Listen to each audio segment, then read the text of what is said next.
three collieries. Dawdon, Vane and Seaham always drank together and socialised together.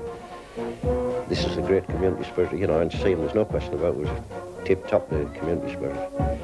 In fact, it's the same now. The community is good. The business people of Seaham are very good. You know, we've got the beach, and it's a really nice place to live. Nice people.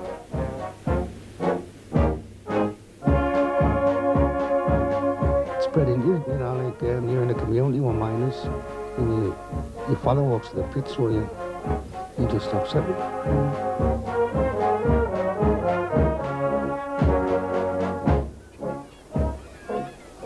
The place seems to be in my bones. Although we're a coaly town, we're not like many coaly towns. The three pits and the docks are all living monuments of vanished industrial ambition.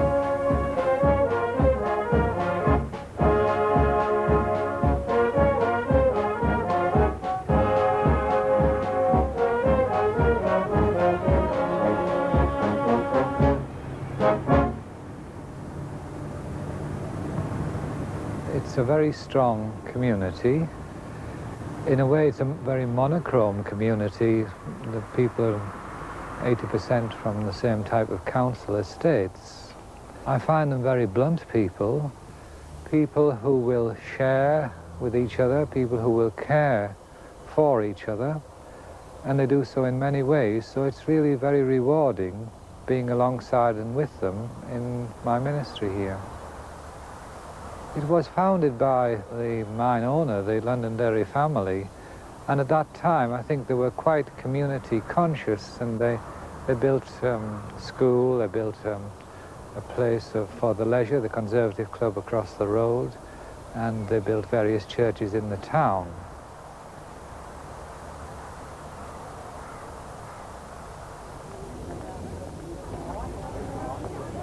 It's always synonymous with the Londonderry family, who built it up from nothing to the way it is today, just by their endeavours, by their enterprise, I think we'd call it. That's putting it nicely.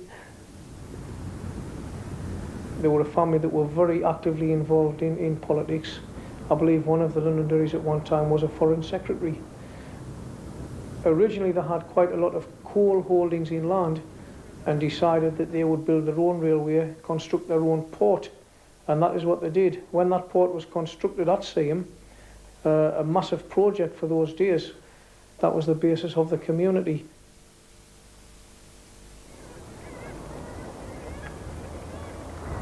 In 1828, when the foundation of the harbour was first laid, 7,000 people were gathered on the cliff tops here to watch the Marquess of Londonderry and his wife Frances Anne, their family and friends, laying the foundation stone just below us here. It took 3 years to complete the harbour. The first coals came down a railway line which they'd built from their inland collieries at Rainton on the 25th of July, 1831, to be loaded onto the brig Lord Seaham and so out with the first load of coals. As time went on, they sold their holdings in central and western Durham, eventually sank the collieries at Seaham, and of course you then got the present day Seaham evolve, which was totally dominated by the three Seaham pits.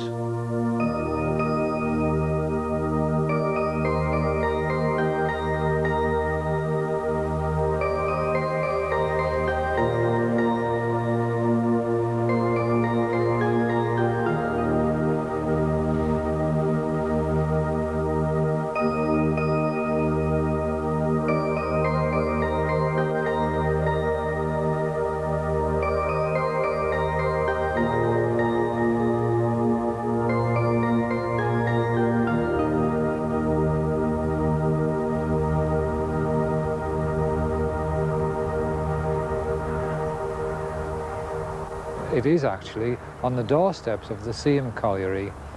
It's just across the road there. There was a strong link, and management too. The families lived all around, and in fact The church was heated from the colliery. There was an under the road pipe, so we got free heating. We've had 3 working collieries with reserves under the sea. The problems at the moment are that they haven't really taken on youngsters for many years. They've just transferred miners from the other collieries, so it's been an unemployment black spot for years. And so the Mining Review camera swings north to Seaham, on the Durham coast. Here, boys who want to join the mining industry get their first taste of coal. They'll start a 3-year training period, and at the end will have a good job in their chosen field. At the Seaham Training Centre, one of 43 throughout the coalfields, they learn the right way to set about workshop practice. In the gym, they tone up their muscles in preparation for the big job that lies ahead of them. Until one day, it's their turn to make that first ride down the shaft.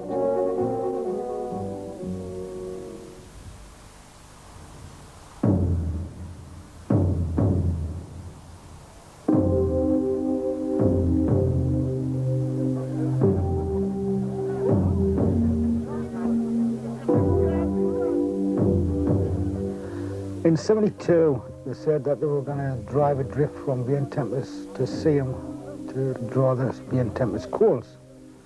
Seaham as a union said that was an amalgamation and they didn't want it. British Coal said it wasn't. The coals came up with Seaham, and we came around to about 1978, and they said, we don't need 2 managers now, we only need 1. So we said again, this is an amalgamation. They said, no. Then it started to get called Vane Tempest Seaham Combine. 85, after the strike, they told us they didn't need our coal. So they didn't say they were closing Seaham, they said they were rationalising it. And before we knew where we were, all the men were down from Seaham to Vane Tempest in March of '87.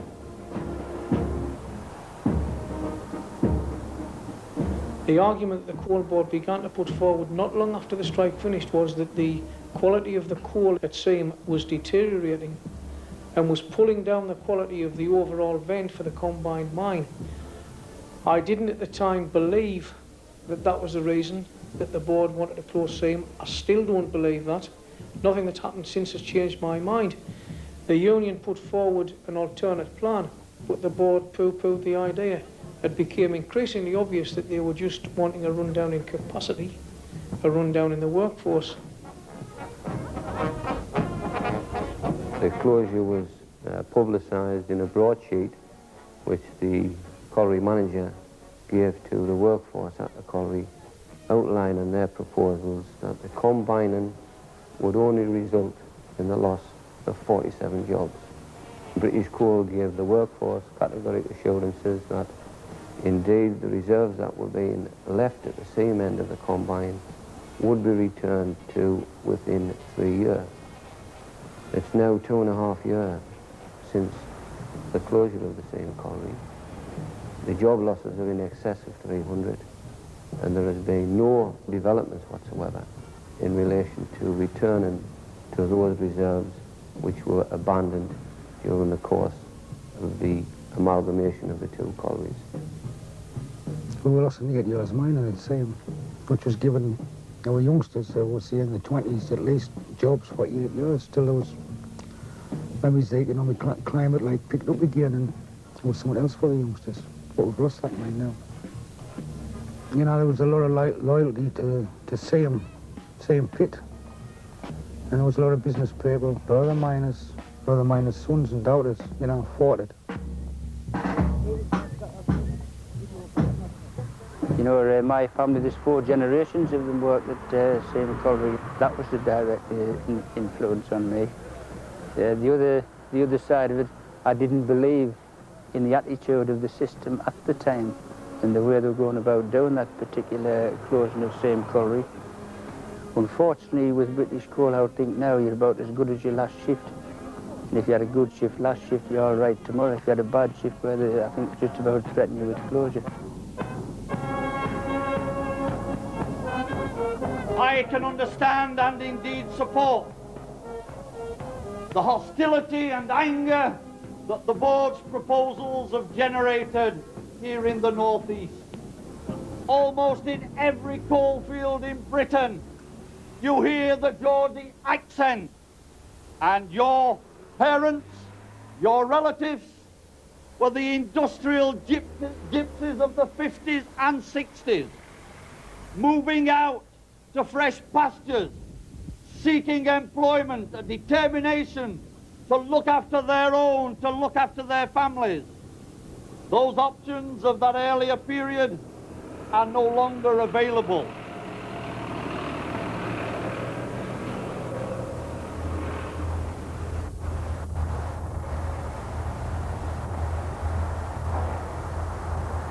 We've been severely hit by closure since the end of the strike, and we're basically not wanted.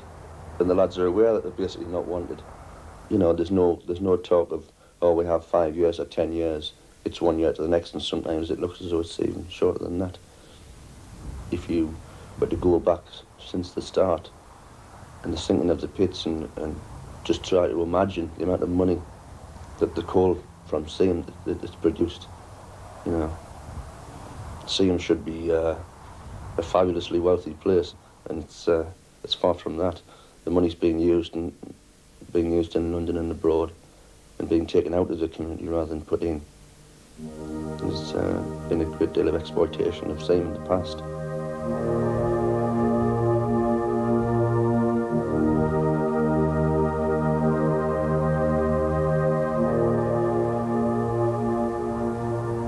Seaham's story begins here on the site of the old medieval manor. In 1792, the mill banks were in occupation, and at that time they demolished the old manor house and built the central part of Seaham Hall, which we see today. Lord Byron arrived in the village in 1814. He'd come to woo and win Anne Isabella Millbank, the squire's daughter. The couple were married, not in the church, but in the upstairs drawing room of the hall. Oh, said the villagers, that's bad luck. And what's more, now that the wedding's over, he's still calling her Miss Millbank. This marriage will never work. Of course, as the whole world knows, the marriage did not work. Within a year, the couple had parted. In 1821, the Millbank family sold out to Charles Stuart, 3rd Marquess of Londonderry, and immediately the Londonderrys set about opening up their port and town of Seaham.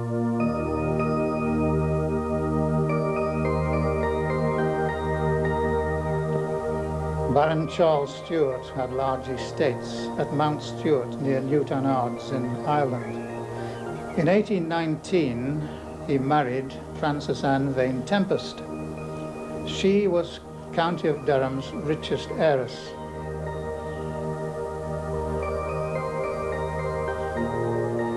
In the 1850s began the Londonderry tradition of inviting the rich and the famous, the poor and the humble, to Seaham Hall.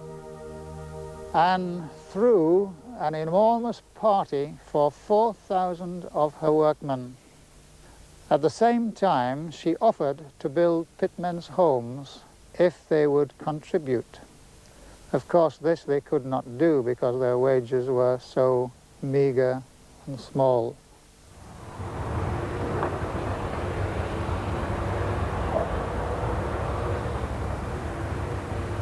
They're still saying it's just mothballed. It's, you know, it's a funny sort of mothballing. I drive past it every day on the wharf, and I didn't realise that there were so many buildings missing till there was like a landmark gone, which was the old bus chimney. And then when I had a look round, it's just vandalism. They're just pulling the place to bits. I mean, there was 200 jobs there. Them 200 jobs is gone.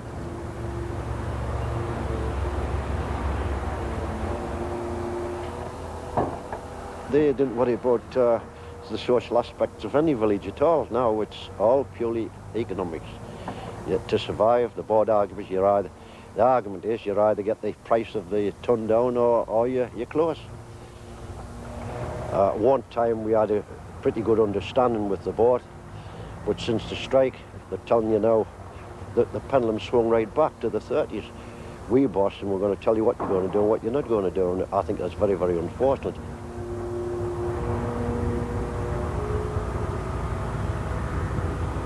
Seaham Colliery was a big pit. When I first started, it was in 1934, and the first shift overman took me in by to where my father was working. When the overman shouted my father out, "Come out here and see what I've got here," and then my father looked over, I couldn't see him for the sweat and the dust, the black dust on him. All I saw was the whites of his eyes. And that was my first experience down the pit, and I thought to myself, good gracious, I hope I haven't got to go through this all my life. Terrible it was. I'll never forget it as long as I live.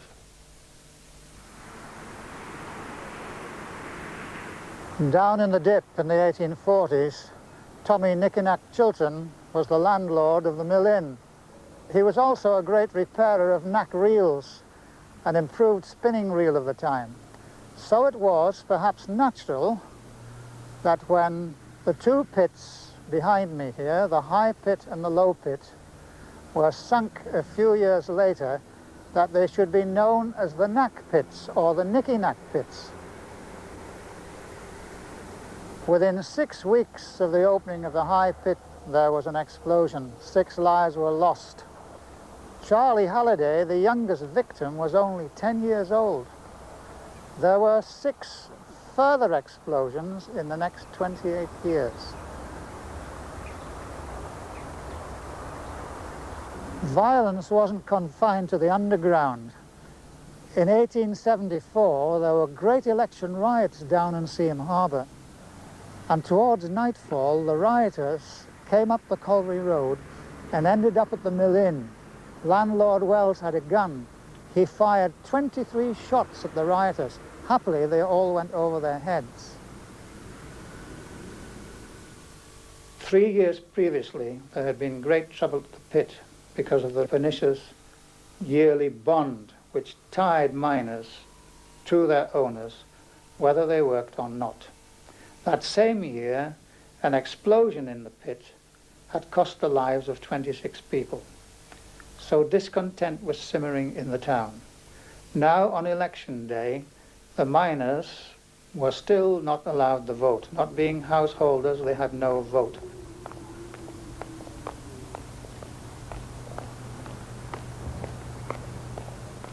In the political field, we were unique.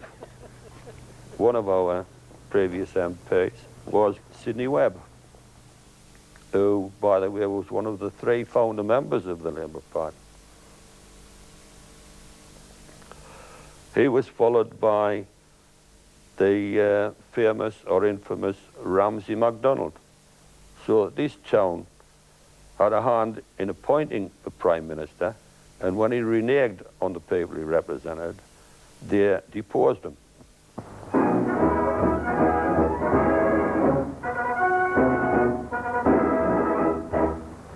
On nomination day, the Prime Minister meets his opponents for the first time. So they all have to be present at returning officers' headquarters and hand in their papers. Well, how are you? MacDonald won an unprecedented victory in 1929, the largest majority until that time in the history of United Kingdom politics. 2 years later, he was forced to make a national government because of the economic crisis.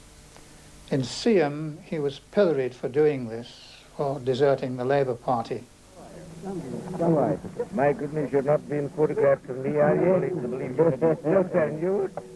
I think I would only be about 8, and the miners' hall in Seaham was crammed to capacity. And when this man entered, he used to have the miners, well, everybody, the population in that town spellbound. From 1912, nearly every 2 years, he was invited to the Durham Miners' Gala to speak. And he was invited in 1930, but for some reason he was unable to attend. He must have turned national government at that time, because the next time he came to the Miners' Hall, I well remember, they were snarling at him. In fact, after he finished his speech and he got out to get in the car, they nearly side his car over. And after that, he lost his seat, and, you know, everybody thought he was a traitor. No question about it. They called him the traitor. He was lucky to get up the street alive.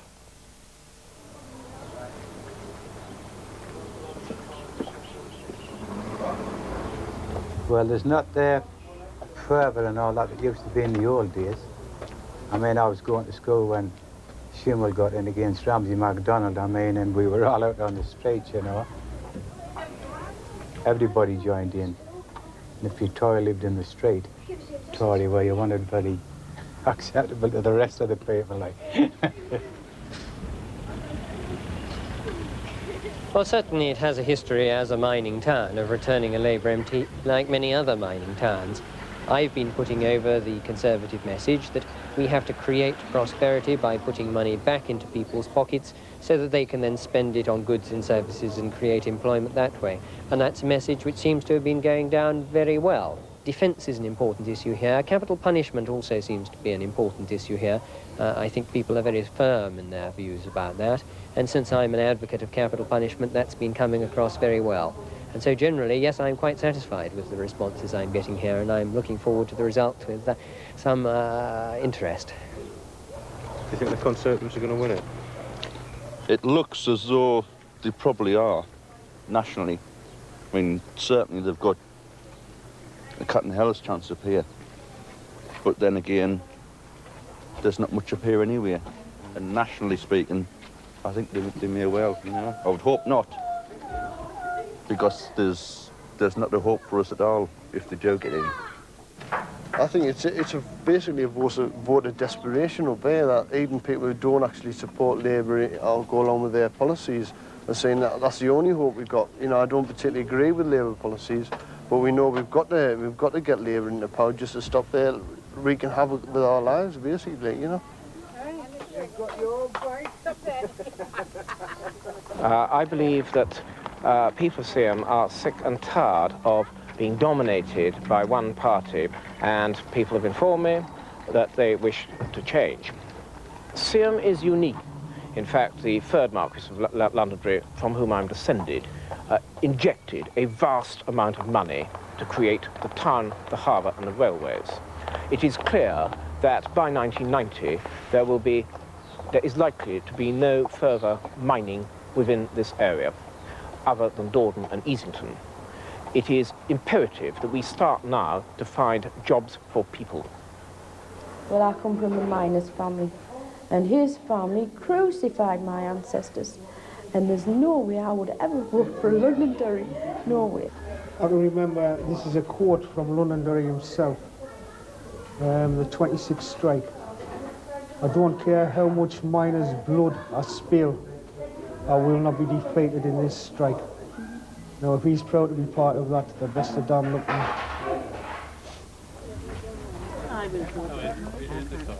The support has been absolutely tremendous. I believe it's because of the trade union movement and the effect it's had upon the social fabric of the area. Miners' unions were the first to develop aged miners' homes to look after the elderly. They were the first to develop welfare schemes, sporting facilities, perhaps 2 or 3 generations before the state became involved. And therefore people tended to rely upon the trade union and labour movement in the area. 30 years ago we had 12 collieries operating within the Easington constituency, and now we have 4 collieries. The job opportunities which have been lost, not just in Seaham, but in the surrounding villages, has been absolutely horrendous. We really do need the return of a Labour government to get the area back to work, to provide those services which are so essential to the people who live in our communities.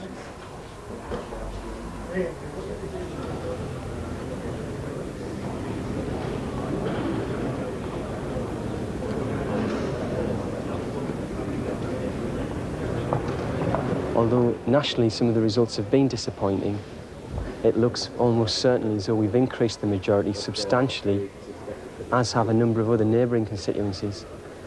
So overall, I'm really quite happy with the way things have gone in Easington. We have a very good candidate. John's always been very much involved with the mining union. He came from the colliery at Merton and rose to leader of the district council. So he's a figure of some note in the district.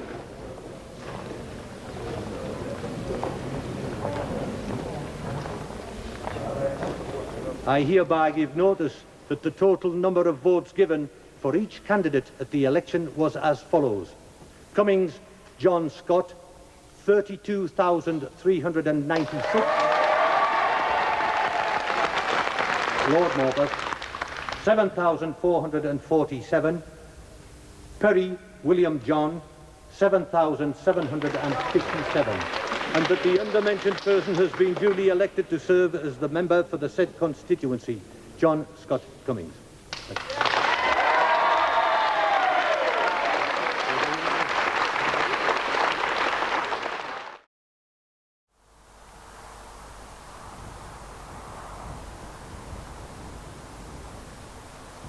Well, absolutely delighted and very, very proud indeed to have been elected with such a handsome majority. To represent the area I have a great deal of love for, and an area in which I've lived all of my life. Seaham, of course, is only 2 miles away to the east. Obviously, we are very, very close as neighbours into marriage, and so the links have been forged and have been very strong since the sinking of the various collieries. Merton was sung between the years of 1838 and 1843. So it's rather remarkable that today we are standing in front of the pit, which is celebrating its 150th anniversary.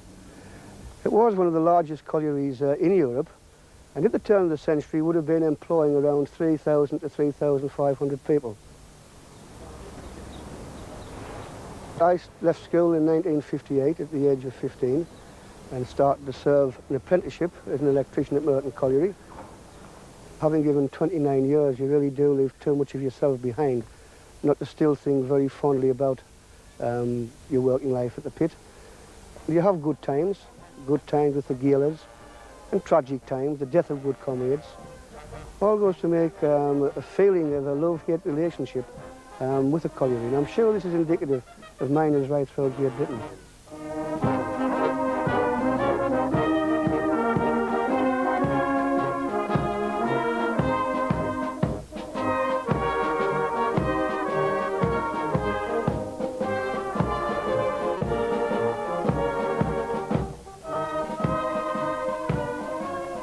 Dear friends, we are come together now to remember the disastrous explosion of 1880, to remember with pride and honor those who died with such courage, selflessness, and faith.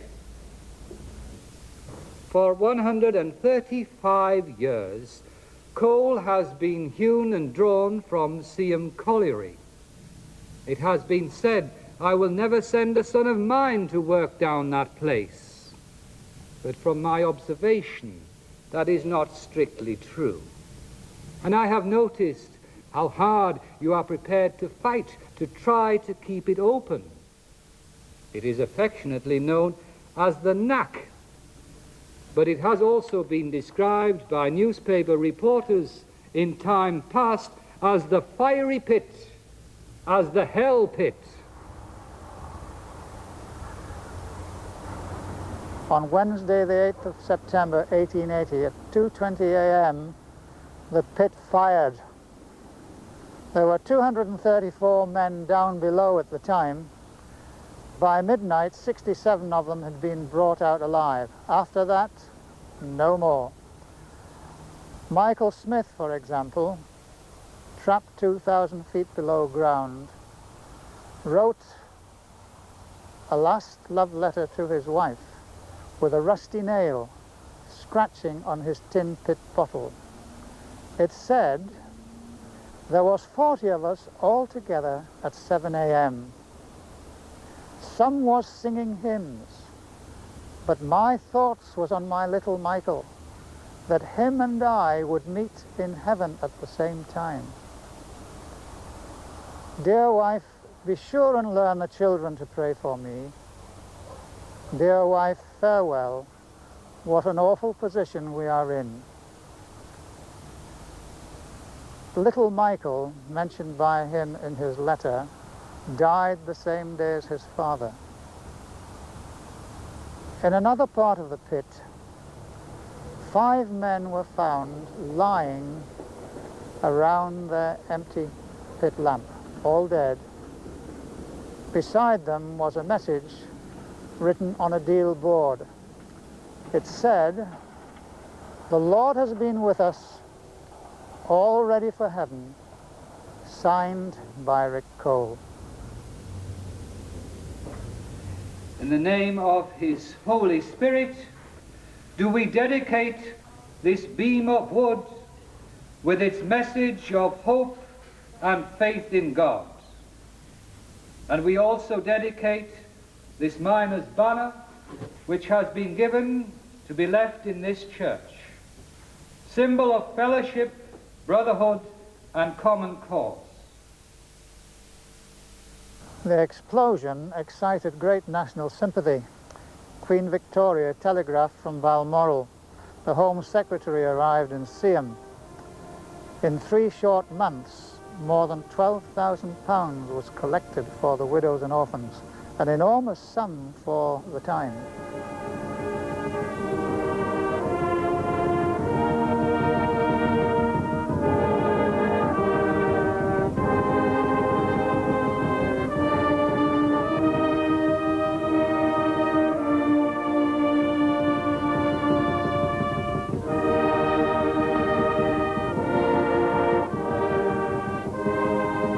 Sympathy in the district changed quite rapidly to bitterness when the Magdalen seam was bricked up before the bodies were recovered because fires were raging down below. This bitterness soon degenerated into strikes. The strikes led to blackleg labour being called in. The blacklegs were attacked by the men. 5 ringleaders were arrested and were sent to jail for some 6 months. The coal owners would then use the candy men, who were the hired thugs, to evict people out onto the streets if they refused to return to work. There was men sacked and blacked throughout the coal field so that they could never ever get a job within the industry within Durham or Northumberland. The Londonderrys of this world did everything they possibly could to try and ensure that the union didn't gather momentum. The amount of pressure that was brought to bear on people living in virtual squalor resulted in the union disintegrating. It was only at the latter part of the century that the union started to gather strength. From there on, the Durham Miners Association began to grow in stature and fulfill the purpose and role of the union to protect and further the interests of mine workers in the pits in the county.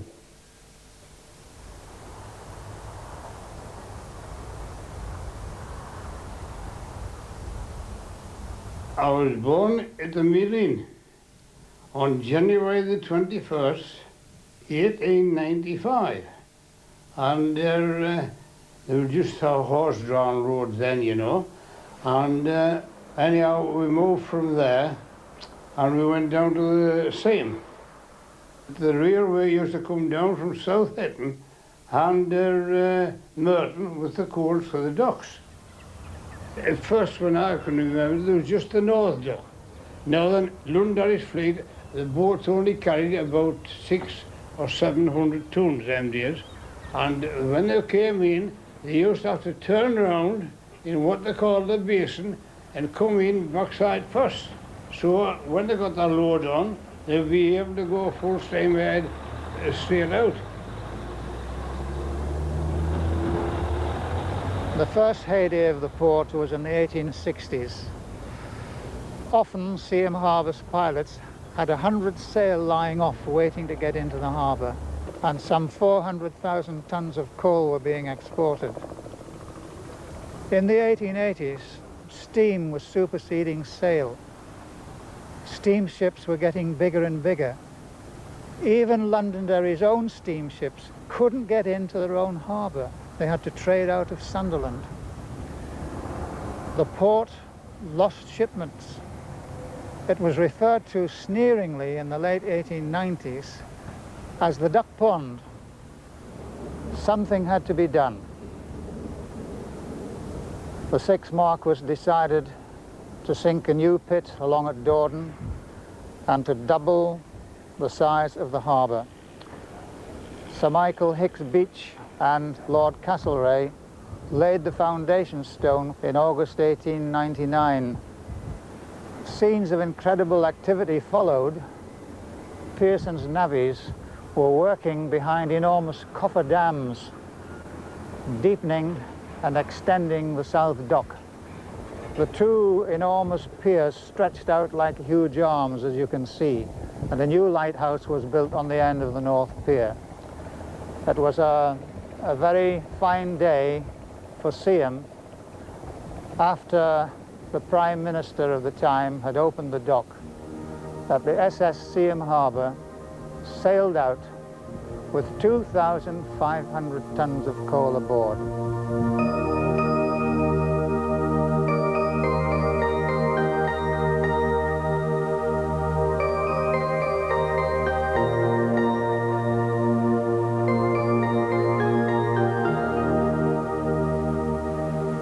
The south dock was a big job. They had all the streets to build for the coals, and then it started to build Dawdon. I was 14 on the Friday and I started on the Monday. There was only one shop to open then, that was the Tracy shop. The custody there was still on sinking and such as that. And when I went down the pit, I was sent to top a door. It was about 500 yards from the shaft. And there was only about, I would say, about 10 men a shift working there then.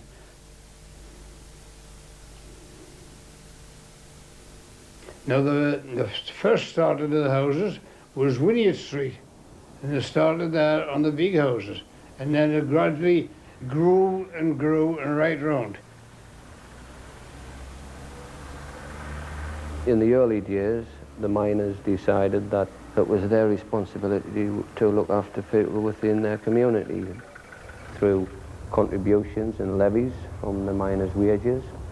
They were able to establish the running of convalescent homes and clinics for the sick and the disabled. They were able to, through the welfare scheme, to develop their own sporting and leisure facilities, such as cricket and football pitches, bowling greens, sporting activities of that nature. And a great deal of interest was taken in the activities of the union by people within the community. So it was a natural progression. Them days, all the business was formed, the miners' hall. It used to be very busy then. But you say the union in them days is different to what it is now. Everybody that worked at Dawdon lived in the village of Dawdon, in the vicinity. And they used to attend the meetings. The miners' hall used to get packed. Well, nowadays, everybody travels. They come as far as the west of Durham, Stanley, to Dawdon. As a young boy, there wasn't any choice at all for me, other than there was 3 collieries in the same vicinity. And indeed, I started Dawdon Colliery straight from school at the age of 15-year-old. Since then, I've worked for 24 years in the industry until I was elected the president of the Durham Miners in 1985. And I'm proud to have been a miner. I'm proud to have been the son of a miner. Once you're accepted in a community, like the mining community, then I think you really begin to appreciate the finer things in life.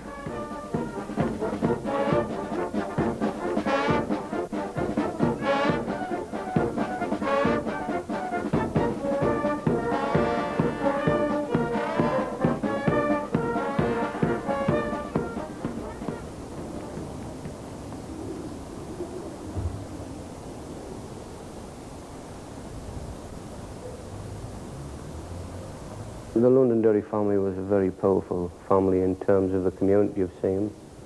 They owned the dock company, they owned the other collieries in Seaham, and they owned the railway between Seaham and Sunderland, which engineered its own locomotives.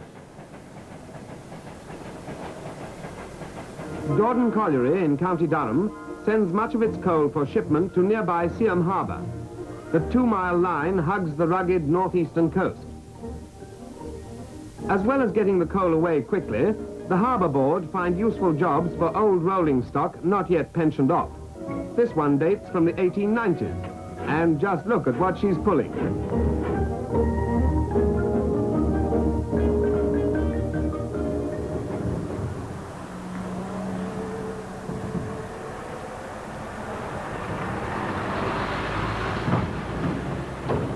In early years, of course, this street was the haunt of the many, many people who came off the ships in the harbour. In those days, the sound of French voices, Dutch voices, Flemish voices could be heard all over this terrace. Of course, the most important building on the North Terrace is the Londonderry offices there, built by Frances Anne in 1857. It was her administrative headquarters. The Marchioness might have been seen here in 1859 when she was inaugurating the placing of a huge Russian cannon. It had been presented to the town by Queen Victoria, a signal honour accorded to very few towns. The Terrace Green, of course, since that time, has been a centre for many different kinds of meetings. For many years it was used by the volunteers. Now, Seaham's Volunteer Brigade was set up by Frances Anne in 1860. They were very, very famous. There were more volunteers in this town per head of population than in any other town in the British Isles. I was only 18 then, and I come to 19, and you were anxious to get money then. So anyhow, the war broke out. Well, we all thought we were going to go for 3 months holiday. Thought that if you saw the uniform, you were defeated. But what a mistake we got. I joined up in November 1914. I had my 21st birthday in the trenches at Flamels near Armentières. So any other day coming, 1st of July, and we went over the top. And we were absolutely worn down. You couldn't walk for days. And I was badly hit, and I couldn't go no farther. And I lay there all the Saturday and the Sunday. And I can remember them coming and picking us up. I used to take me, and I knew no more after that. It was a sad day for Dawdon. If there was one lad from Dawdon killed that day, there was hundreds. And one of the beautifulest lads ever you knew in your life. The cream of the country went there.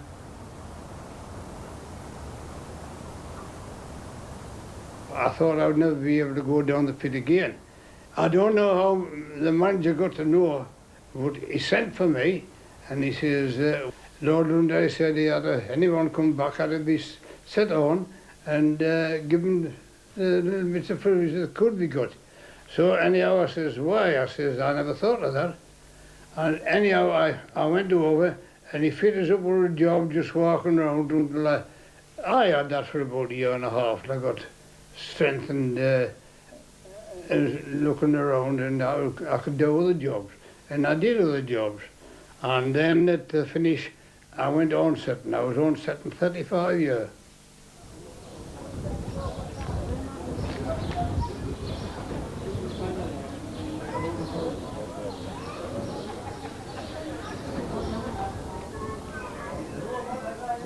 It's a tradition that the Durham area has always kept up as the gala.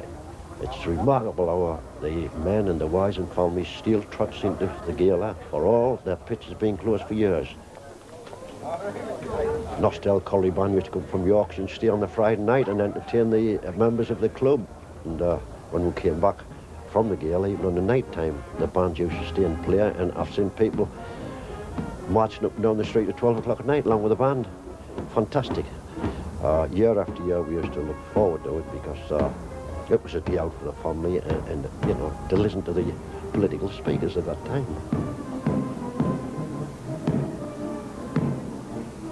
Although nothing is prepared, no route is laid down on paper, it gives the impression of a perfectly organized procession, because it all goes according to tradition. The atmosphere wasn't quite the same this year, though. For the first time, the management was invited. For this was the first Durham rally since the pits were handed over to the people, and coal board representatives took part in the celebrations. 250,000 mining folk came to town and let themselves go for a day.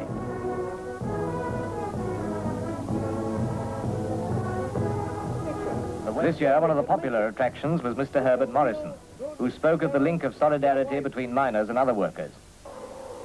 In past years, every time the miners were on strike, the workers of London instinctively rallied in support of the miners when they were in dispute.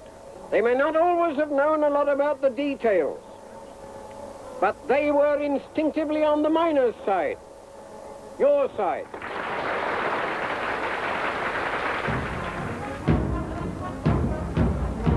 I've been coming here since I was a child with my father, and it's very difficult to describe the elation that you feel.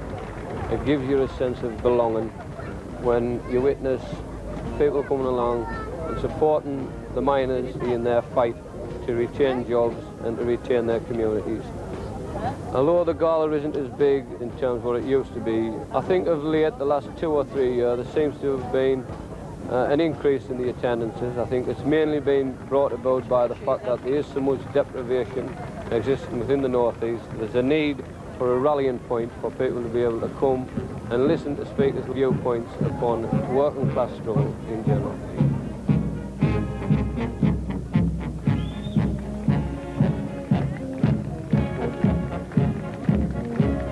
We came in 86, full of enthusiasm because the coal board had just told us that if the mines was in the Durham area was producing like Seaham, we had a good future. A fortnight after that, the coal board announced the closure of Seaham, so we're another pit short within the Durham area. I've been transferred to another colliery, and then when the elections came along, I got the support of Vane Tempest Lodge, so now I'm the secretary of Vane Tempest Lodge. The men can say that there's something going to happen at the end, so they're supporting the lads we stood and fought for Seaham, you know. It's the only way I can say it anyway.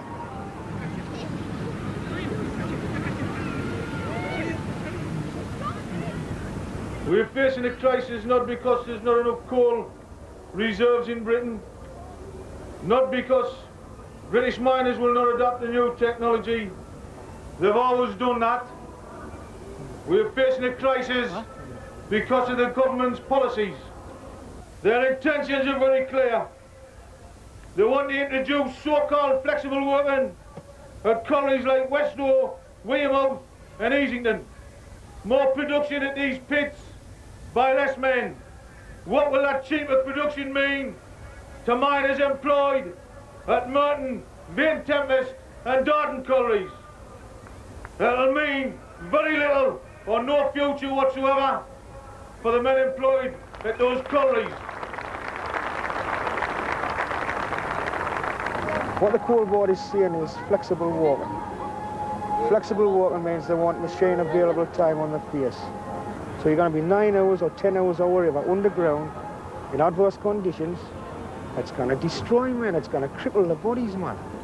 If you think about, like Scargill said the day about Tommy Evan fighting for shorter hours. The reason he was fighting for shorter hours was for miners to live longer, because the death rate then, men weren't living to the age of 50 because of the long hours in the mines. That's what was killing them. The work wasn't killing them. It was the long hours that was killing them. When we lifted the banner outside the welfare hall, I couldn't help it. I had a lump in my throat as big as nothing, and I'm very emotional. I can't help it. And I started to cry. My family gathered round us. It's really heart-rending to see a banner go in for the last time.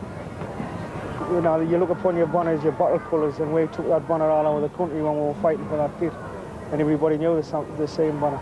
So I did miss it this morning, like, but I was proud of the banner I did fetch you. You know, I did bring it.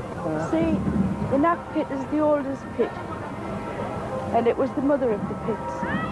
And for to see that close on, there's nothing safe. They were working seams 6, 7, 8 foot high, and they close it to go and work in a 3-foot seam. There's no pit safe when they do that. We fought hard and long to save that little pit, and they closed it. And now got nothing to look forward to. You know, he's had another pit. For how long?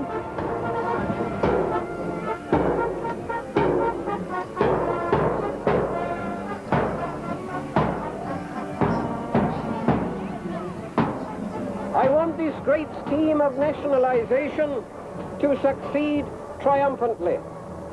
The great experiment of socialism in a democracy depends on you. The whole future we are trying to build up in our country is for all our people and all our children, and it depends on you.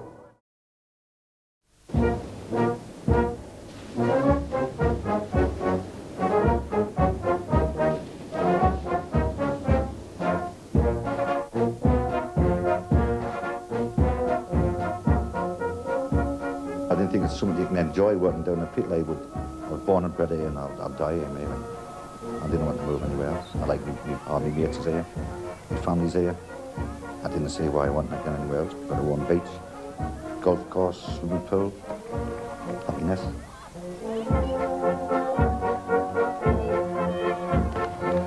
There was all family names in mine, and then if your father was a good worker, you expected to be a good worker. I think you felt at that point in 1944 as though you were born to work. That was your whole function in life. Since the end of the dispute, we've lost 9 collieries, 3 court works, and 2 workshops, which has resulted in the loss of some 12,000 jobs in the region up until the end of 1987.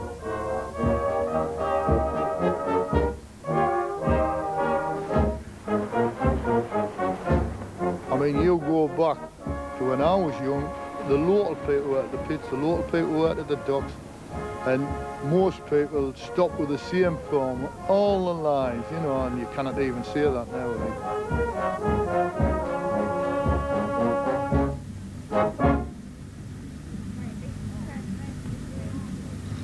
Well, I started this show off 20 years ago. I started off originally for Seaham Urban District Council. Although I'm not connected with the council, I do this as a hobby. I'm an ex-policeman. I retired 2 years ago. And it keeps you going, running about like this.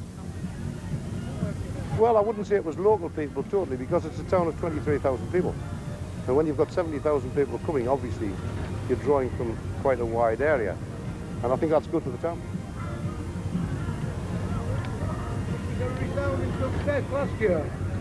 And with those few words, it now gives me great pleasure to declare the 1987 East Durham show open officially, and I hope you enjoy yourselves. Thanks very much, ladies and gentlemen.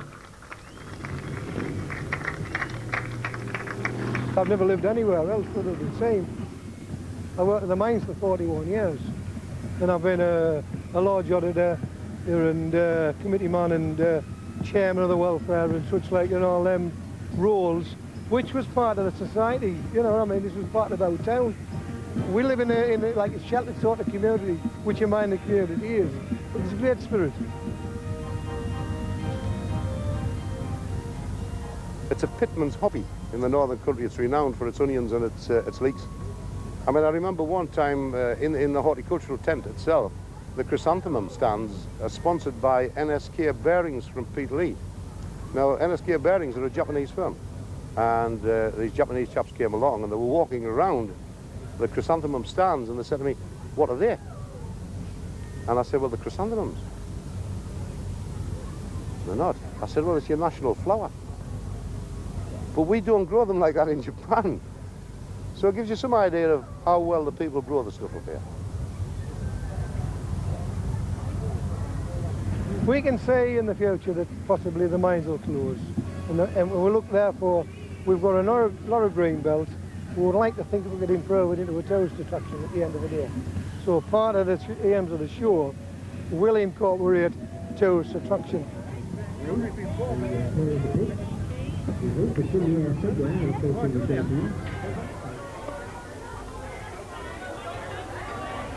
We've got to attract industry, and the way is to clean up the town. At one time, Seaham had the unusual title of having the dirtiest beaches in Britain. They're now the dirtiest in Europe. The number of collieries is closing, getting fewer and fewer, yet the amount of pollution being tipped at Seaham is on the increase. The biggest polluters are certainly British coal. We're talking about the slurry, 300 tankers per week. The dock company gets money from the British coal for every tanker that enters its premises, so it's not in a mood to do anything about it either. We get a lot of antagonism from big industry in Seaham, because where there's muck, there's money. Not for the people of Seaham.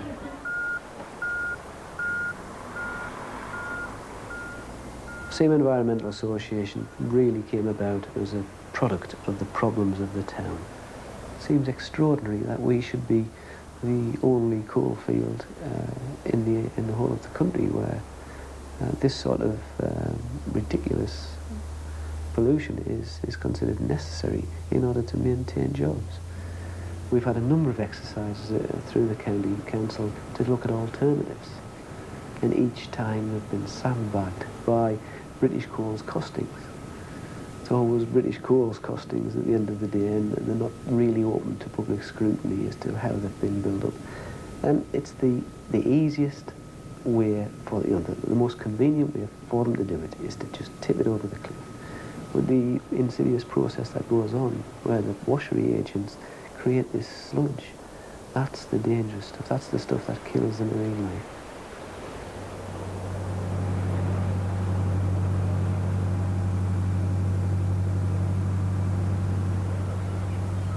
When we first started to go away fishing, you could go away anywhere and you could catch fish. You could put pots most places like and catch crabs, like, you know. And when the crabs was like what you call white crabs, you could lift your pots up and you couldn't see the pot for crabs, you know. That's your catfish. Your place. You could make a decent life, I reckon, from fishing. But as the years has gone on, where I didn't know, like, I think the pollution has a lot to do with shellfish, you know, this slurry and the waste. When they first started to drop the waste in the water, like, it was, you had these big beers, you know, and the stuff used to just wash up into the beers. And now there's been that much stuff, the waste is encroaching onto the, what you call the marine habitats of the shellfish, where they used to come in to breed, the lobster grounds, and the shellfish is just not coming there now, like, you know. I think the best alternative would be in the landfills, like, there's Hawthorne Quarry, there's Tuthill Quarry, there's Thistleton Quarry, all places where they could dump colliery waste. But as far as doing away with jobs, if you stop the waste and the slurry, I think that's a red herring, because what do they do in Yorkshire? What do they do in the Midlands? You know, what do they do with their stuff? That's not closing their collieries.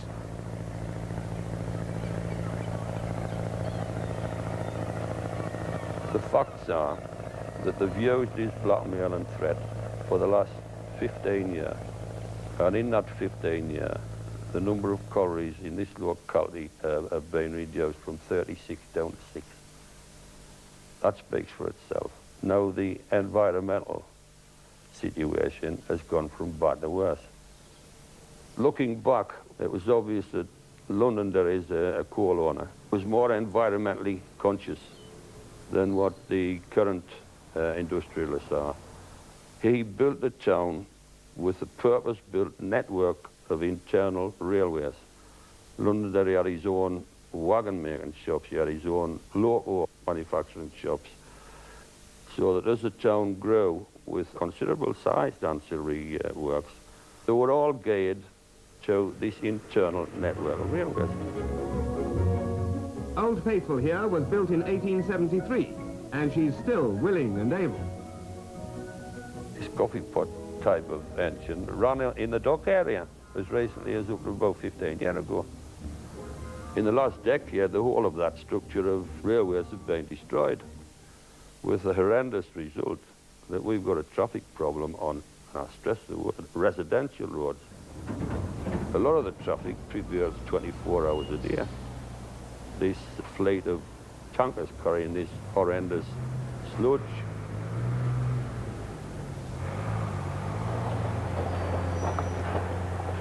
There's an ever-increasing amount of coal being imported.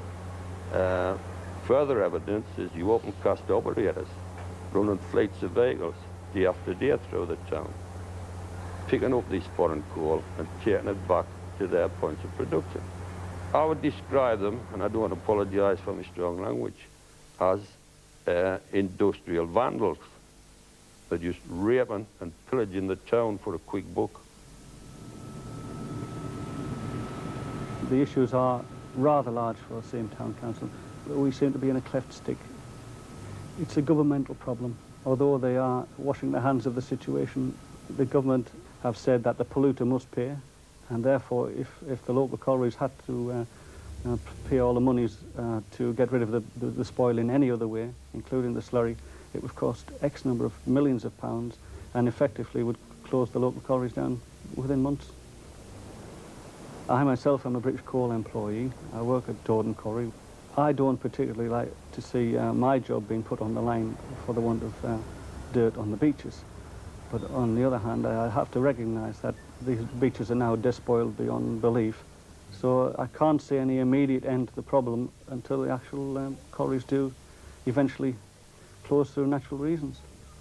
If this working time of the collieries was to be seen to its actual finish, I would be a very happy man. I can't see that happening, however, particularly with all of the environmental issues, the governmental issues. I think Seaham will eventually, certainly within the next 15 years, not be a mining town at all.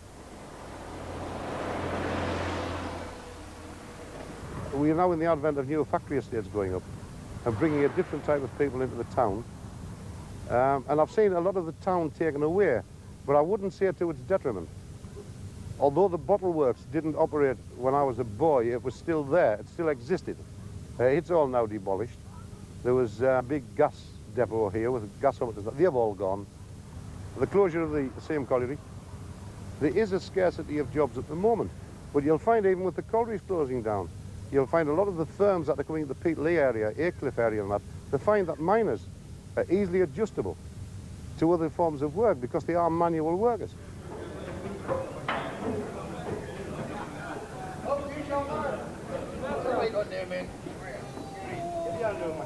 There's 4 faces working at Vane. 3 of them's under the sea, and the other one's like travelling up past Seaham.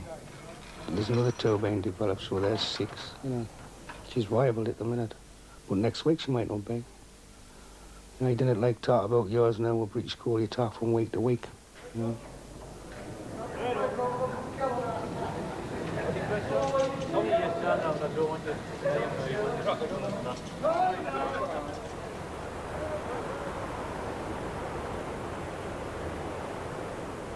Now we've only got about 40%, you know, 35, 40% of the men from the local community. 60% of the lads, they're all bussed in.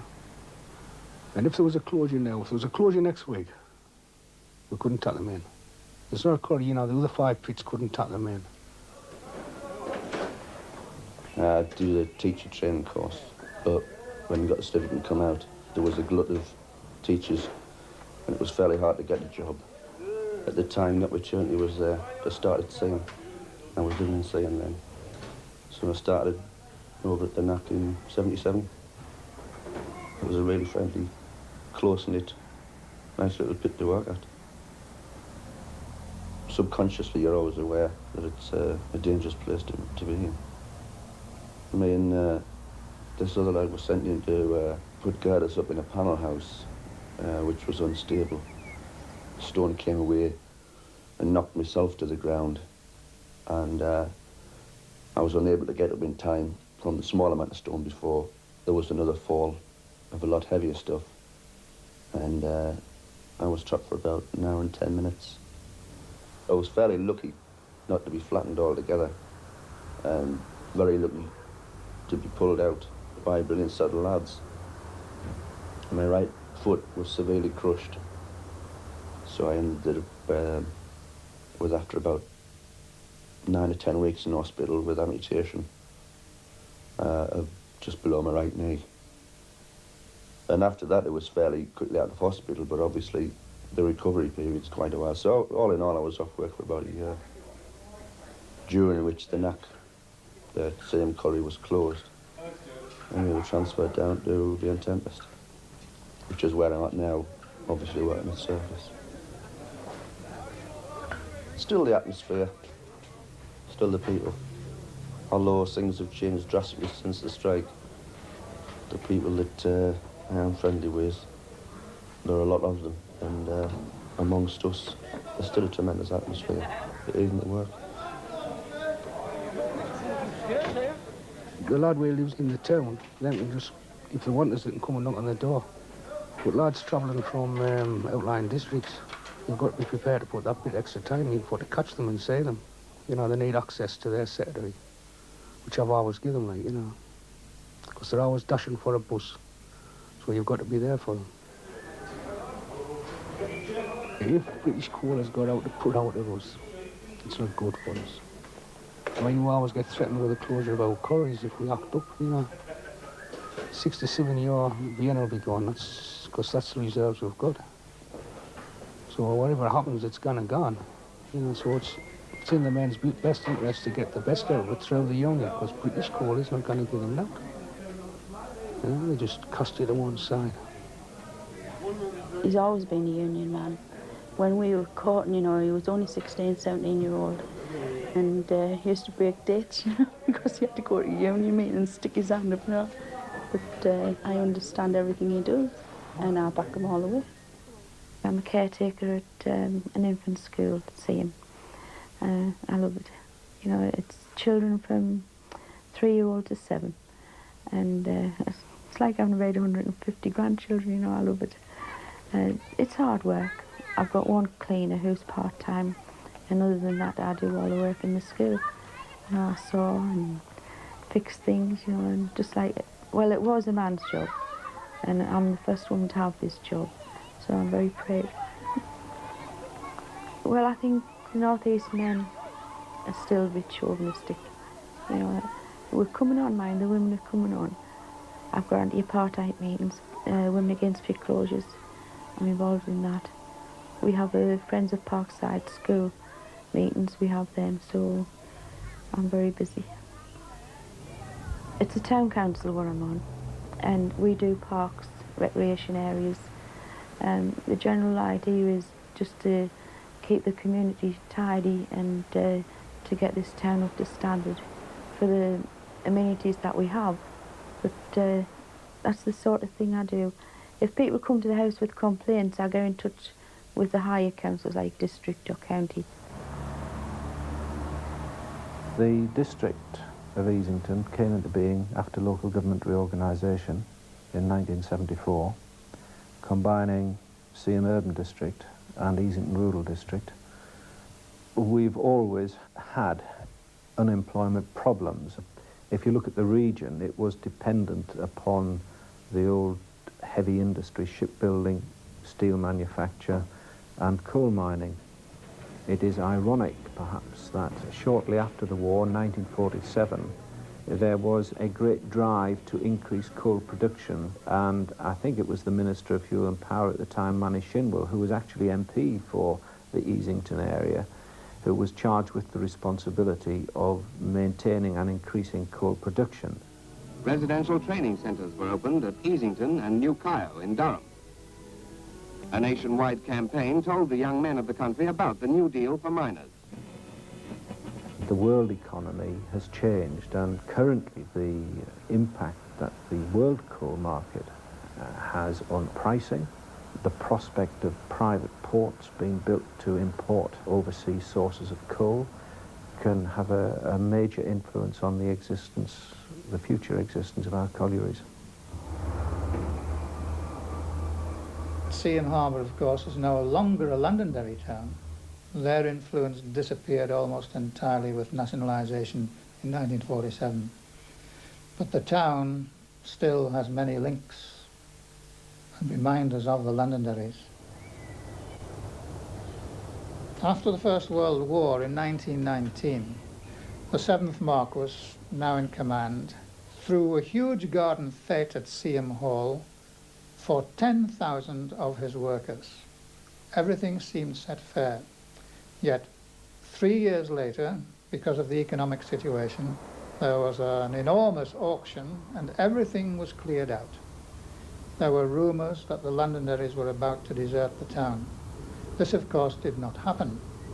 In 1923, the 7th Marquess sank the new pit, Vane Tempest pit, began a huge extension at Seaham docks and built aged miners' homes on the sea front. Socially, they played a much less important role. The glory days of visits from royalty and the most important people of the land were now almost at an end.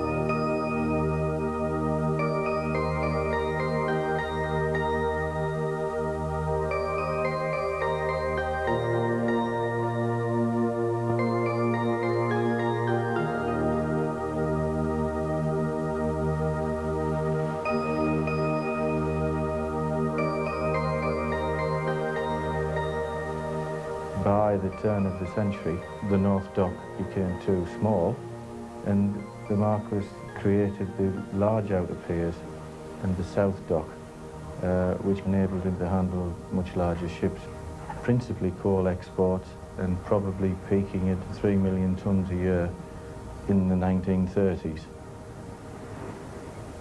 I came here in December 1977. And the first meeting I attended then was with National Coal Board, who told us that they would not be shipping any more coal from Seaham. That was a big blow. We then had to start to look for other cargoes, pull all the coal staves down, which were mostly in state of disrepair, and we now have what we consider to be a very modern facility, which is going to have quite a considerable future. Londonderry's retained the shareholding until 1981, but from 1981, Burnett and Hallamshire Holdings acquired all the shareholding of the company, and then in April of this year, it changed again, and we're now a wholly owned subsidiary of Anglo United plc.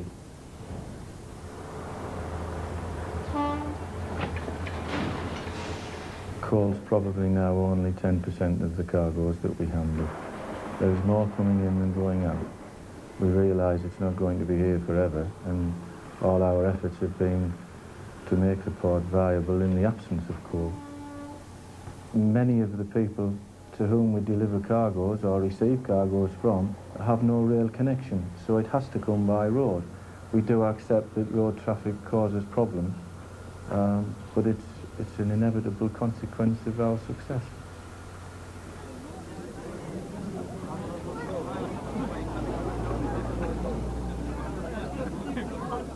It's a demonstration, a march and an eventual rally against the importation of South African coal, which we believe, although the docks deny it, is coming in through the docks at Seaham. It's a show of solidarity with the South African miners. We're also here because every nut of coal that comes into that dock is putting the nail in the coffin of the 2 quarries that we have in this town. We're hoping to get a proper movement in Seaham with trade unionists, activists, community leaders, you know, the district councils and people like that, to try and bring home to the people that we need to stop this coal coming into Seaham Harbour docks. I mean, in my personal situation, every time I hear the word South Africa and South African coal, I hear screams.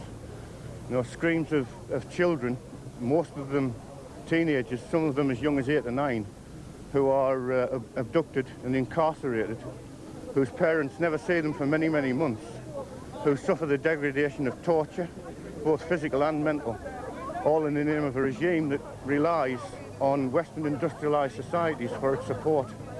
Now, a famous author once said you can judge a society by the way it treats its children. I think that's what we're doing here today. We're giving our judgment to P.W. Porter and the apartheid disgusting regime that South Africa represents. I think everybody knows what's happening in South Africa, you know. Now, these people have asked us to stop importing their coal, you see, because it would help to get rid of the apartheid. And also it would help to save our mines. because the more coal they bring in, the more mines they close here, and that's how many to work, you see. So, but my feelings is, I think, mostly what's happening in South Africa. We know they bring in blended coal from Rotterdam and Antwerp. Burnett and Hallamshire have got 3 massive open cast mines in South Africa with a lousy employment record for their black workers. What they constantly argue with us in the European Parliament is that coal is just another commodity like any other that should be bought and sold as cheaply as possible in the world market. And the fact is, there's no such thing as a free and fair world market in coal. We've got governments elsewhere subsidising coal to the hilt to try and move in and undermine our indigenous coal industry and fix prices at whatever level they like. I questioned the junior minister on the level of imports into the port of Seaham and also the country of origin. The reply, and I find this rather incredible, Seaham and Sunderland, for the purpose of inland revenue accounting, is classed as one port, and therefore the figures for Seaham are not available. My next move will be to ask for this cloak of secrecy to be lifted over the question of imports into the port of Seaham, a town built upon coal, and a town which had a reputation for exporting coal.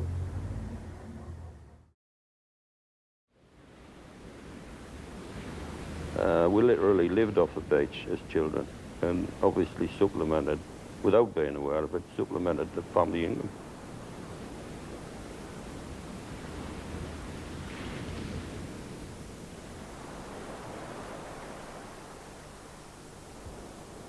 I was born in a multi-storey hovel.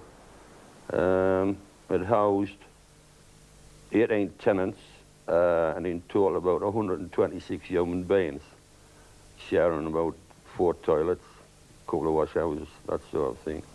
And until the early 50s, what you say is council houses here now were all the old back-to-back colliery houses. Communal tops, about every 10 houses in the street.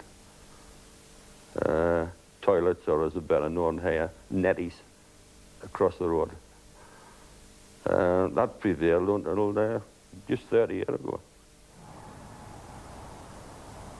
On this site, in the late 1920s as a boy, I ran in rapture because this was the site of my grandfather's Carhouse farm, but it was soon to become part of Seaham's most spectacular social success story, the building of the Carhouse estate of council houses, later to be renamed Deanside.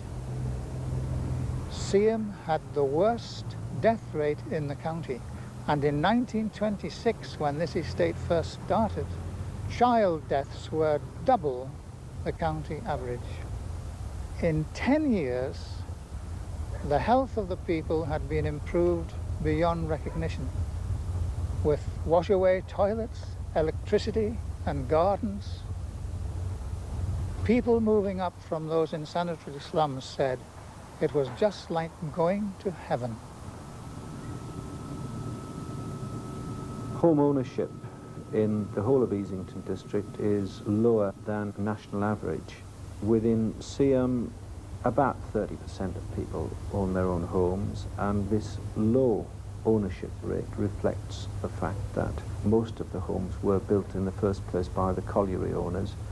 Subsequently, the former councils obviously mounted a very large building programme to provide better living conditions.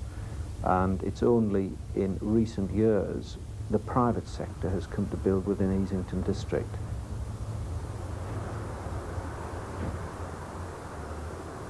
I mean, the houses that are being built in Seaham, the jobs aren't in Seaham. People travel. People travel to Durham, to Sunderland, to Newcastle to work. And fair enough, they do bring part of the wages back into the town. But the gentrification of Seaham is only happening in the nice areas. Somebody driving through Seaham may have a nice attitude towards it, but unfortunately people only look at the 3 or 4% who are making money, you know, and the people in jobs. They don't realise that it's like an iceberg. You know, there's an undercurrent there. There's a mass in Seaham that are living in poverty and will be subjected to abject poverty if the industry goes in the future. I would hate to see some kind of entrepreneurial, paternalistic attitude come back again. I mean, all it did was rake off the profits and put nothing back.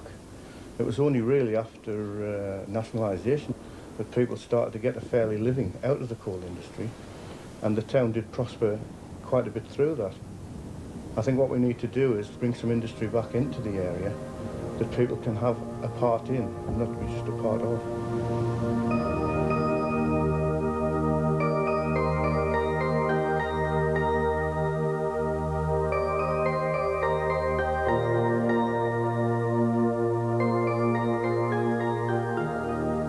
Under the private ownership, the mines was run down, ventilation was bad. Of course, unfortunately, in the 30s, the private owners used to lay the men off work and sack them for a period because of the, you know, shortage of trade. So you never knew whether you were going to work or whether whether you were off work. And then as the years went on, under nationalisation, there was a big change because of the change of the Act, the Mines and Quarries Act, which meant the roadways had to be, improved and extended. Ventilation was better. There's no question about nationalisation was a big, vast improvement over the years for the miners. On New Year's Day, 1947, the coal mines of Britain became the property of the people. 1,000 mines passed to the control of the National Coal Board. I remember going through the pit gates and I had a different feeling.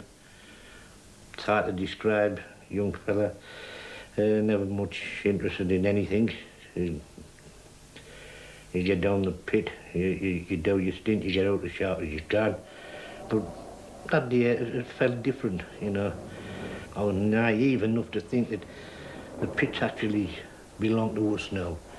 And I'm soon disillusioned, and soon found that the same gaffers with a different cap on. Nationalisation of the pits in Seaham was a very quiet affair. Flags were flown from the pit head, but nothing seemed to have changed for the ordinary miners. The Londonderries, for their part, cushioned by generous compensation, bore no ill will. In fact, they made several presents to the town. The North Terrace, the foreshore, the sea banks for a mile to the north, the Rock House Dean, were all handed over to the council. At that time, they still belonged to the Londonderries. I think that they were well compensated, and to some degree would still carry the legacy of that, where money might well have been better invested at an earlier stage in modernising the pits. A vast amount of government resources was channeled into compensating the mine owners.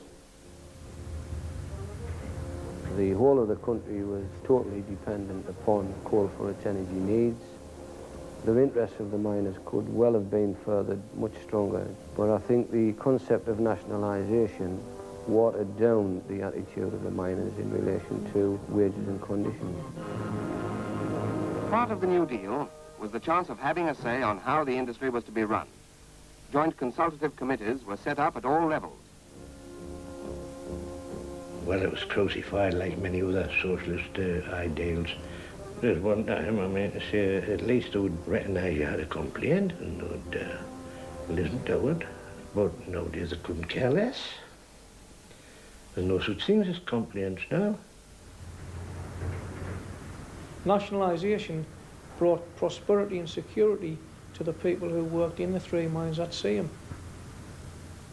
When I started at Dawdon in 1963, no one knew of the undersea faulting which was found later, and everyone believed, and there was great buoyancy about, because everyone believed that the pit had 75 or 100 years of reserves, and of course the same thing would apply to the Vane Tempest colliery. That was the sort of atmosphere nationalisation brought. 37,000 men worked the northeast coalfield. They and their families live in towns and villages never far from the North Sea shores. For here are the giant mines, the 1 million tonners a year, which win coal from far out under the sea. And we're coming up to Dawdon now. You can tell Dawdon because it's got its Kirby Tower winding. That's been subjected to a major reconstruction. It's a very profitable, highly productive pit. There was one face that I worked on, which was alleged at the time it was installed as being the most expensive single coal face in Europe. Anything that was new was pushed in at Dawdon. Tremendous amount of machinery went in.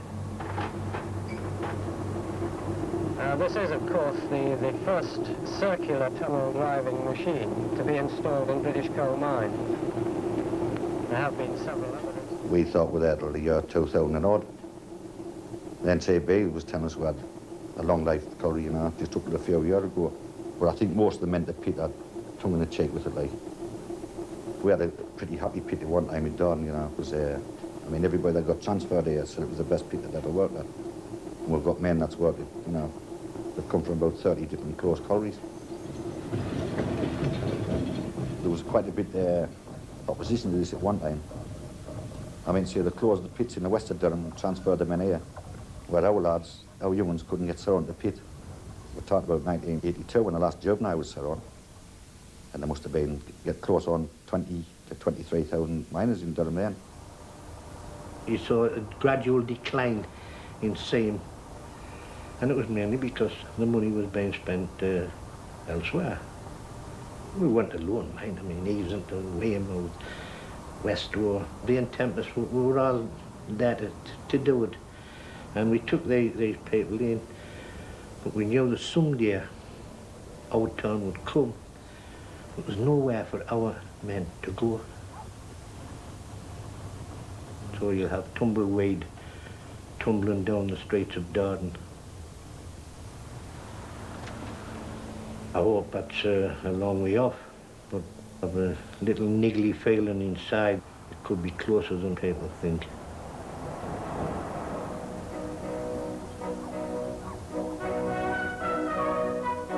Dawdon Colliery is a big mine near Seaham Harbour, where, of all things, the pool is internationally famous throughout the world of swimming.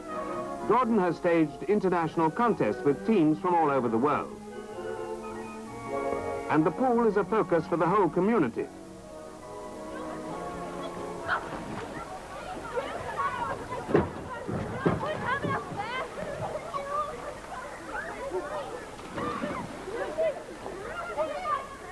It was after the war, 45. I was here when we started building, when we started off from the beginning. It was full of weeds and was fishing it, because it was only a bit fun. The water was used for to make steam for the old winding engines. Cleaned it out, built the walls and built the diving boards, and this was the end of it, like. At Dawdon, they find that using the belt and rope technique, children learn to swim much faster in deep water than they do in pools where they can touch the bottom.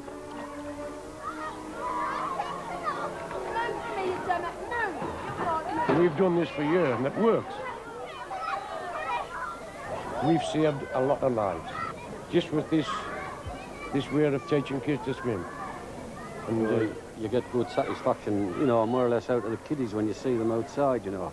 You say, oh, there's that Mr. Richardson, or gets over the pond, he learnt us to swim, not like that. And it's a gives you a thing. bit of a boost. You see, the way it is now, we've been here that long, we taught the children to swim. Now them mothers are bringing their children and teaching them to swim, so we're going like a complete circle. The water was nice, clean water, and there was these little fishes in, little tiddlers, you know. I wouldn't dare, you know, do it now, I would feel horrible. But those days I used to keep like this in the corner by myself, and they're quiet, and I'd go like that, and all of them, there was hundreds around you, and frogs used to be in, but I had no fear somehow. Confidence comes at an early age. For Frank Watt and his colleagues of the swimming club, Dawdon's success has been a worthy reward, and they're always looking out for something new, combining issues as diverse as safety or entertainment. And the girls were doing 4 strokes and the leg up, you know, bally. And they were a real good team. They were a grand set of girls, and I used to tell them, when you go away, don't mix with the public. You've got to stand aloof. You've got to stand and be snooty and hold your heads up and look down on people, because I says that's the way stars are, you know. At Dawdon Colliery, miners have built their own swimming pool and in their own spare time. The new chairman of the Labour Party, Sam Watson, was present for the gala. There were diving exhibitions, swimming races and water polo.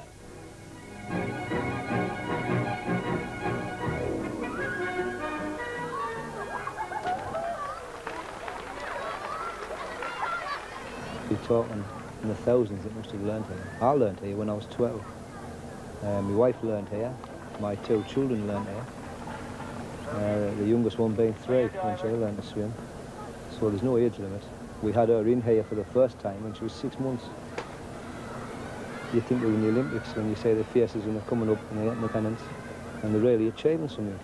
Because to learn to swim here, they've got to be able to swim a minimum of 33 yards. And this is in a pool that's 16 foot deep. What's your name? Congratulations, Fred. You've swam well, try better next year. You as well. This is Dawdon Colliery's Swimming Club badge. My daughter went to college with that on her tracksuit. She was proud that she was a miner's daughter. And this is the badge. And these children, they do one length and they get all a badge. It's to encourage them. And they all do this. Because when all's said and done, we need beginners. We want you. We would like to see it go on for a long time, but it's up to the length of the colliery. Because once the colliery's finished, by the reservoir's no good to anybody, unless somebody finds to say, well, we'll finance it or we'll try and keep it going. Bearing in mind that the people who run this pool do it all free. Nobody gets paid. It's all voluntary labour. And that's how we've been able to function as we are.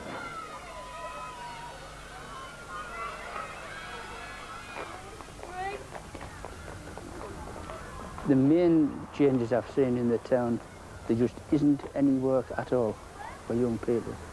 The previous years I worked at the pit, there was loads of work. When I first started in '44, I could have gotten one of 10 jobs, possibly 20 different jobs. Now if there's a job in Seaham, it's, you know, it's a miracle. Seaham Action started in 1978. We got together as a group of councillors, business people, and practiced an open door policy where any type of person, they could all walk freely through our doors and be employed. And that's what we've done over 10 years. We've trained thousands of young people in Seaham. I would love to see it like a big cooperative system where people could come here from school and have proper wages. If you talk about a town of this size, which only has 3 at the most employers that employ over 100 people, so we left here where we have to train people for virtually non-existent work. It wouldn't matter too much about a coal industry if there was alternate jobs. The North East now has the highest rate of unemployment, with the exception of Northern Ireland, in Britain. And that's before we think about losing any collieries. Easington district, the mines actually account for over 50% of male employment. It's a frightening thought what's likely to happen, because it appears to me that these jobs at the moment are irreplaceable.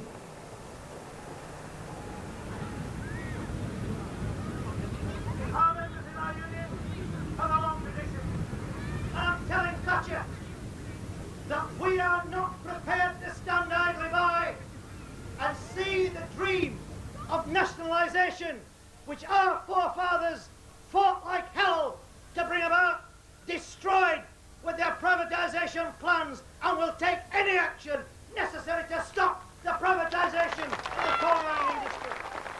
The media would do its utmost to basically, you know, classify us as Luddites, as opposed to all change, which we never have been. You know, we've gone through mechanisation, everything else, new technology within the pits every year. What we are opposed to is not to be so simple as to be exploited to the level that they would like us to be. If the government could destroy totally the NUM, then that would obviously make the industry ripe for privatisation. Large companies aren't going to be willing to take on pits with some organisation within them. It'd be far better and far more profitably attractive to sell them off with the men broken. I would hate to see that come. I mean, see, we haven't got much chance now. We're nationalised. There's no chance at all with privatising. I mean, they're shutting pits down with 50 million tonne of coal, anything like that, you know, and importing foreign coal. Well, they've done that in the 70s with the oil. I mean, the Labour government, as well as the Conservative government, closed pits right, left and centre to buy cheap oil. Well, the same people that own the oil own 90% of the coal in the world. So once they've got you a bit of short in collieries, that up goes the price of coal, and there's nothing you can do about it because you've shut your pits and you just can't open a pit in one day.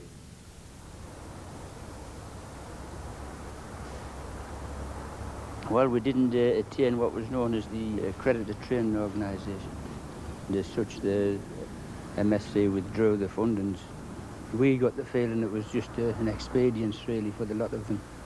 And they closed us down, and that was the end of that. You always feel sorry when you lose something, especially when so many people had been through, and everybody here was happy. But the trainees was extremely sad about it. And, of course, the supervisors, they all lost their jobs, and that was a sad occasion as well.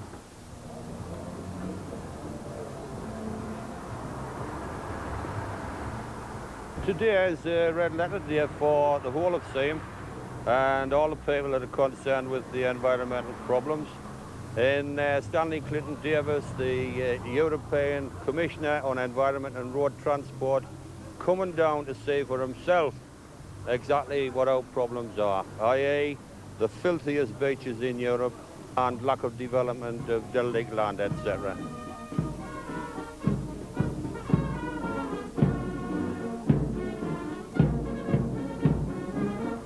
And it is demonstrations of this kind that need to be stimulated right through this country and insist upon action.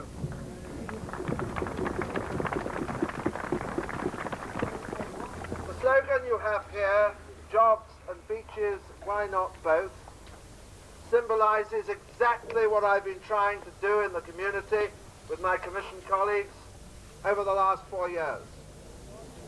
320 million people in the community. Hopefully, of course, the purpose of the visit is to increase the pressure that's mounting after MAF only gave a 12-month licence to British Coal. Previously, there'd been five-yearly licences. So I think, you know, clearly that's an indication that we're getting there. And hopefully from today we'll get more pressure to get the area cleaned up.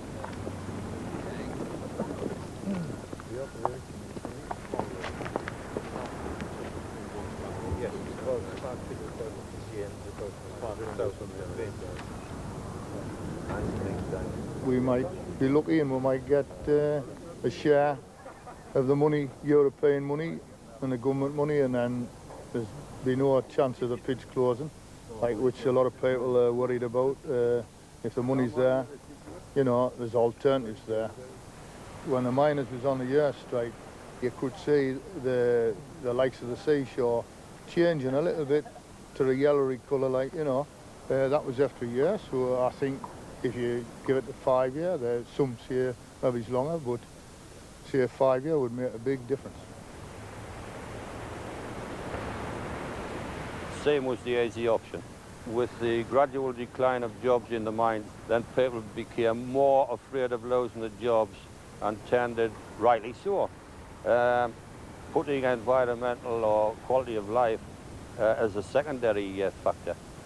But over the period of time, people have realised that they've been led up the garden path. They've lost the jobs, the environment's gone from bad to worse. Profitability of those that are destroying the town have gone up and up and up.